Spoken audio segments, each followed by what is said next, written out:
June 12th. ఈ date అంటే చిన్నప్పుడు చాలా భయం ఉండేది. ఎందుకంటే సమ్మర్ హాలిడేస్ తర్వాత స్కూల్ రీఓపెన్ అయ్యే రోజు అండ్ 2 months ఎంజాయ్మెంట్కి బ్రేక్ పడే రోజు కూడా. అసలు స్కూల్ రీఓపెన్ అయ్యే ముందు ఒక పెద్ద ప్రాసెస్ ఉంటుంది. స్కూల్కి వెళ్ళి నెక్స్ట్ వెళ్ళే క్లాస్ బుక్స్ అన్నీ కొనుక్కొని రావడం. ఆ కొత్త బుక్స్ స్మెల్ ఎందుకు చాలా బాగా అనిపించేది.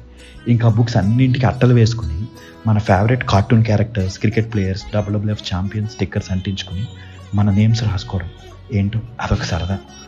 ఇంకా నెక్స్ట్ షాపింగ్కి వెళ్ళి కొత్త యూనిఫామ్, షూస్, బ్యాగ్ కొనుక్కోవడం. ఈ ఇయర్ అయినా నిక్కర్ కాకుండా ఫుల్ ప్యాంట్ కుట్టించుకొని అమ్మ బుర్ర తినడం. అమ్మాయిలు అయితే కొత్త రిబ్బన్లు కొనిపించుకోవడం. ఇలా ఇవన్నీ సెట్ చేసి కొత్త యూనిఫామ్ కుట్టించుకునే లోపే జూన్ 12th వచ్చేస్తుంది. కొత్త యూనిఫామ్, షూస్, బ్యాగ్ వేసుకుని నరసింహనాయుడులో Balayya Babu walk range buildup ఇచ్చేవాళ్ళు.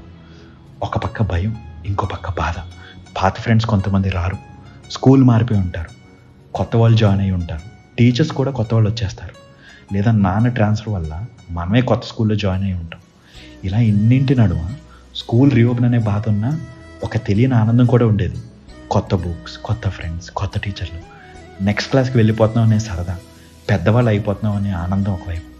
ఇవన్నీ ఇప్పుడు తలుచుకుంటే భలేగా అనిపిస్తుంది. జూన్ 12th మనం ఎక్కడున్నా ఎలా ఉన్నా ఈ డేట్ మన లైఫ్లో ఎప్పటికీ అలా గుర్తుండిపోతుంది కదా. ఉంటా అండి. ఇట్లు మీరు హ్యావింగ్ మోయ.